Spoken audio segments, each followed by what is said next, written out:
Ki Sabtu kuno rumeksa ing awan, Ki Sabtu geni rumeksa ing wengi. Reksanen aku saomah lan dunyaku, yen ora gelem reksa gegrek ulungmu salombo lan milih getihmu satetes. Ingsun aturake Allah, kenal prasapin cat Allah. Yen sira gelem sanaan aku njaluk pratondo, sira saben dina malam tak kunjung sekukulem Gondoalung.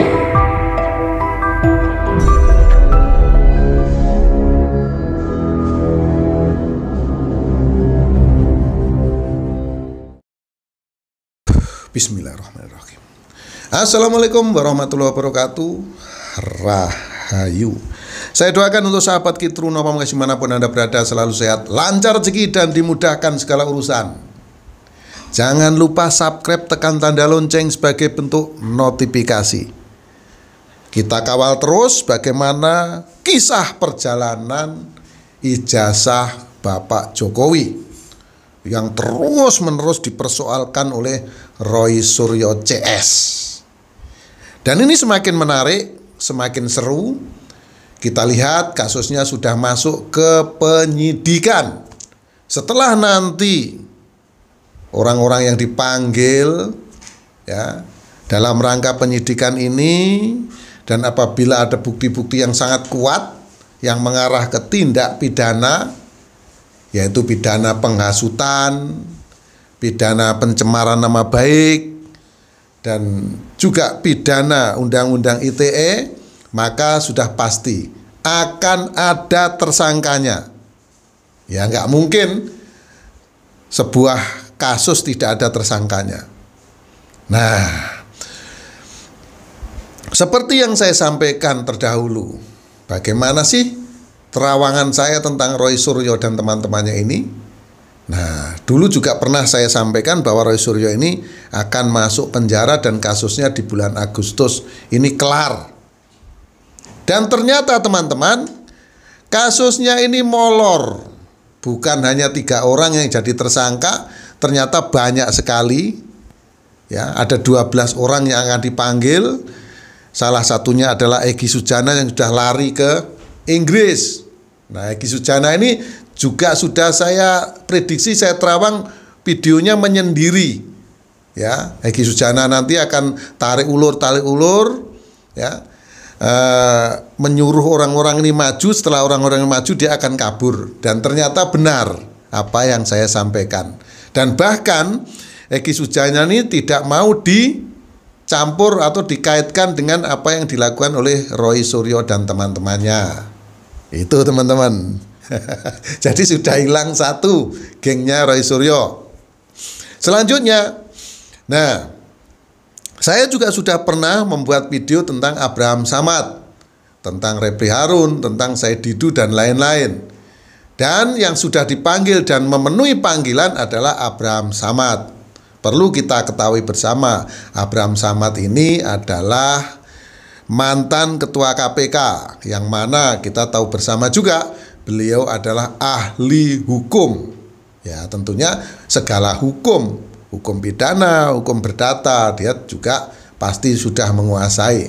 Dan di podcastnya memang kita juga lihat bersama apa yang dilakukan oleh Abraham Samad, yaitu Abraham Samad mengundang Roy Suryo dan teman-temannya ini, diundang ya untuk membahas ijazah Bapak Jokowi. Namun di video yang lain Abraham Samad juga pernah ada di sana berorasi. Ya, orasinya kalau saya rakyat jelata menilai itu adalah orasi yang melakukan penghasutan. Ya, mengajak adili Jokowi, adili Jokowi. Nah, itu. Terus beberapa waktu yang lalu juga mengadakan konferensi pers bahwasanya Abraham Samad juga mengatakan, kalian semua Roy Suryo dan teman-teman tidak usah takut kalau hanya dipanggil untuk penyidikan. Itu sebagian sesuatu yang harus ditanggung. Karena apa? Karena Abraham Samad juga mengatakan Roy Suryo pernah dipenjara, jadi nggak perlu takut. Ini hanya secuil persoalan yang kecil.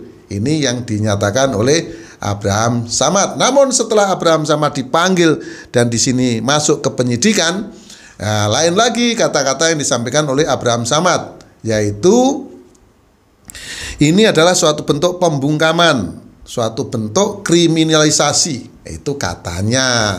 Namun ya kita sebagai rakyat jelata di sini menonton, belajar untuk menjadi orang yang lebih pinter dari sebelum-sebelumnya. Dan memang benar, dengan adanya kasus ini kita jadi lebih pintar, teman-teman.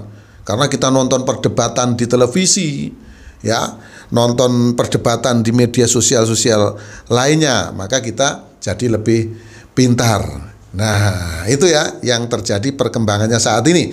Dan seperti apa yang pernah saya ucapkan, kita kawal terus ini kasus ijazah ini sampai kelar. Ya, bener nggak apa yang saya ucapkan? Nah, nanti endingnya di belakang hari. Ya, saya mohon maaf kepada teman-teman semua, saya sampaikan bulan Agustus sudah kelar, ternyata ada molor-molornya. Ternyata tidak se-gentleman yang saya kira Roy Suryo dan teman-temannya. Saat dipanggil masih beralasan ikut perlombaan 17 Agustus. Ya, mungkin lomba tiup balon atau lomba lari kelereng dan lain sebagainya. Ya, kita hargai. Ya, memang itu hak daripada Roy Suryo dan teman-temannya untuk minta diundur. Namun kita juga ketahui bersama bahwa Roy Suryo juga akan hadir kalau tidak salah tanggal 20 atau tanggal 25, ya, minta dijadwalkan di hari itu, dan akan istilahnya mempermalukan kepolisian panggilan nanti. Ini ucapan yang disampaikan oleh Roy Suryo. Nah, tanggal 17 Agustus kemarin, ya, itu beritanya tidak terlihat. Ini beritanya muncul di tanggal 18 di medsos. Nah, ini Roy Suryo, Rismond dan Tifa RRT ini launching buku yang mana buku tersebut katanya ini rangkuman dari penelitian mereka bertiga, ya. Keahlian-keahlian mereka bertiga itu dituangkan di dalam sebuah buku yang judulnya White Paper. Ada gambarnya Bapak Jokowi di sampul buku tersebut. Nah, saya sebetulnya pengen sekali memiliki buku ini, pengen tahu dan pengen membaca, ya. Dan yang paling saya herankan adalah buku itu dibuat, namun ini ya tebak-tebakan saja. Karena apa? Karena yang mereka teliti ini bukan barang yang asli, maka pasti hasilnya juga akan tidak asli, ya. Jadi apa yang mereka lakukan sebenarnya, ini kalau saya lihat dengan kacamata dan logika saya, ini yang dilakukan oleh Rismond, Roy dan juga Tifa, ya, ini boleh dibilang 99% ini mengada-ada. Ya, kenapa mengada-ada? Ya itu tadi, yang dia teliti ini bendanya ini bukan benda yang asli. Itu sudah pasti. Benda yang dicomot dari medsos-medsos. Ya. Nah, ini yang menjadikan akhirnya semuanya kacau.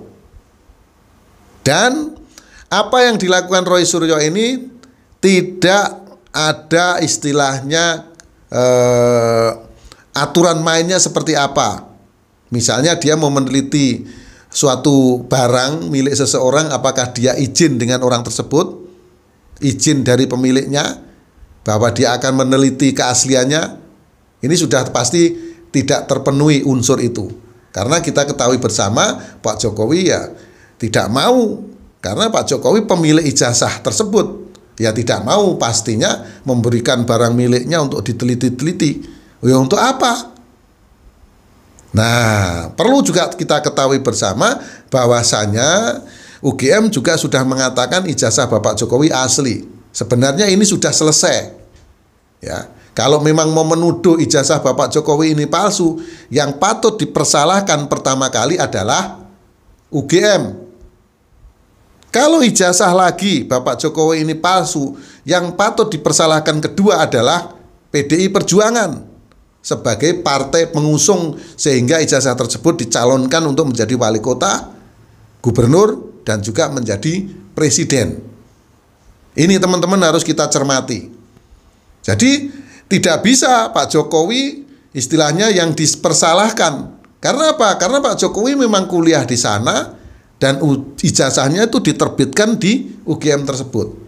Ini teman-teman. Jadi kita jangan mau dipelintir-pelintir ke sana kemari ini dan itu. Ya. Dan juga ada komentar-komentar di video saya. Ini saya dibayar berapa? Saya dikatakan termul ya dan lain sebagainya. Saya nggak dibayar. Saya nggak kenal dengan Pak Jokowi. Saya juga nggak pernah pilih Pak Jokowi. Waktu mencalonkan presiden 2 kali saya tidak pernah memilih. Ya karena saya tidak seneng, itu saja alasannya. Namun kalau kita melihat kinerja Pak Jokowi dan memang kita merasakan ya apa yang sudah dikerjakan dan ini bermanfaat untuk masyarakat banyak, ya ini kita fair mengatakan itu. Nah itu ya. Nah inilah suara saya, suara rakyat jelata ya teman-teman ya. Jadi yang namanya rakyat jelata seperti saya tentunya kalau ditanya ijazah ya nggak punya, nggak pernah sekolah ya kan. Ya kita belajar pinter ya, bisa bicara seperti ini karena kita nonton setiap hari di media sosial ya, di televisi dan lain sebagainya. Ya kita jadi pinter ya walaupun rakyat jelata yang nggak sekolah. Itu teman-teman ya. Ya alhamdulillah teman-teman kita bisa nonton video saya dan juga bisa melihat dan mendengarkan pembahasan-pembahasan yang mudah dipahami ya, karena yang bicara ini wong cilik. Saya ini rakyat kecil, rakyat jelata. Jadi bahasa rakyat jelata itu yang mudah dipahami oleh semua golongan. Ya, itu teman-teman ya. Nah, jadi kasus ini udah masuk ke penyidikan. Tidak lama lagi akan ada tersangka-tersangkanya. Kalau udah ada tersangkanya sudah pasti akan ya ditahan nanti teman-teman. Teman-teman pasti juga sudah bisa menebak siapa-siapa saja yang nanti pakai baju oranye ya. Namun seperti kita ketahui bersama, Roy Suryo CS tidak takut kalau hanya dipenjara seperti yang disampaikan juga oleh Dr. Tifa. Karena apa? Karena walaupun badan mereka dipenjara, pikiran mereka tidak bisa dipenjara. Banyak sekali murid-murid ya, Dr. Tifa, Roy Suryo Darinspon ini di seluruh dunia. Banyak sekali nanti akan ada orang yang terus menyuarakan ya suara-suara ini. Itu kata mereka. Namun ya kita lihat saja bagaimana kelanjutan dan perkembangan tentang kasus ijazah Bapak Jokowi ini.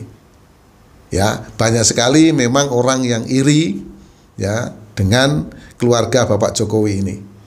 Banyak sekali umpatan-umpatan kata-kata negatif yang ditujukan oleh masyarakat ya kepada Bapak Jokowi ini. Itu sahabat ya. Nanti saya coba akan mengulas kembali tentang Pak Jokowi pribadi ya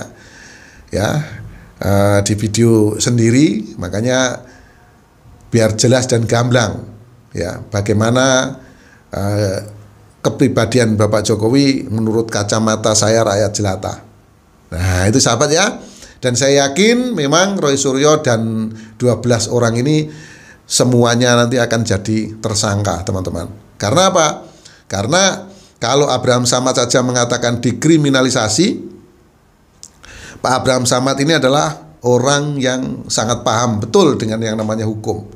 Ya, itu suatu bentuk istilahnya komplain dan mereka didukung oleh orang-orang seperti Gatot Nurmantio, oleh Mahfud MD, juga oleh Said Didu dan lain-lain ya mendukung ya bahwasanya Abraham Samad dikriminalisasi. Ya itu kan mudah saja.